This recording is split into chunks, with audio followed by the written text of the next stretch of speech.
जी, तो पवन सिंह का एक नया धमाका लोडिंग हो गया है। जी हाँ, तेलुगु और भोजपुरी जिंदाबाद। हाँ, तो जिंदाबाद समझ गए होंगे। तो भाई दसाई के साथ ना फ़ोटो बहुत ज़्यादा ही सर्कुलेट हो रहा है, वीडियो भी बहुत ज़्यादा सर्कुलेट हो रहा है। और ये क्या है, आप लोगों को तो पता है। कुछ दिन पहले मैंने बोला था कि पवन सिंह जो है ना भाई, एक तेलुगु सिनेमा में गाना गा रहे हैं। और ये गाना जो है ना, डबिंग के लिए सब आर्टिस्ट आए हुए थे। आर्टिस्ट या प्रोड्यूसर जो थे इस सिनेमा का, जो पैसे लगाते हैं तेलुगु सिनेमा का।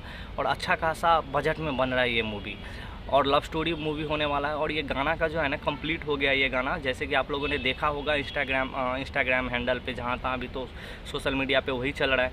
पवन सिंह का वीडियो भी सर्कुलेट हो रहा है, जो एक्टर है उस मूवी का उसके साथ, और प्रोड्यूसर भी है। तो काफ़ी अच्छा बवाल होने वाला। और ये गाना जो है ना, आई थिंक रॉडी टाइप का गाना होने वाला है, या प्यार प्यार वाले गाना होने वाला है। दो तरीके से गाना होगा, और हिंदी में होगा जैसे कि आप लोगों को पता है। तो ये गाना ना रंगदारी टाइप का नहीं होगा, ये गाना ना लव स्टोरी टाइप का होगा, लव गाना होने वाला है। इतना पता चला है सोर्स के माध्यम से। और ये गाना मार्च में आएगा, जैसे कि मैंने पहले वीडियो में बताया था। तो भाई नया तहलका, नया लोडिंग जो है ना फिर से स्टार्ट हो गया है पवन सिंह की तरफ से। और पवन सिंह अभी बहुत कुछ बोला है।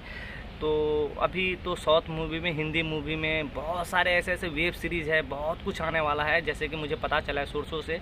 तो मैंने सोचा पहले इसका अपडेट बता दूं आप लोगों को, क्योंकि बहुत अच्छा अपडेट था भाई। और ये भोजपुरी के लिए फ़ख्र की बात है कि भाई एक जो है स्टार अपने बिहार से एकदम, उनका स्टारडम अभी चरम है, साउथ तक चरम है भाई। एकदम तहलका मचाया हुआ है, बवाल है इसका स्टारडम भाई। बस यही बोलूँगा कि पवन सिंह अपना स्टारडम बचा के रखे, बस वही था। तो सोचा आप लोग को बता दूँ ये अपडेट। तो ये अपडेट कैसा लगा? अगर ये अपडेट कहीं से भी अच्छा लगा तो प्लीज़ चैनल को लाइक एंड सब्सक्राइब जरूर करना। बाय बाय, जय हिंद यारो।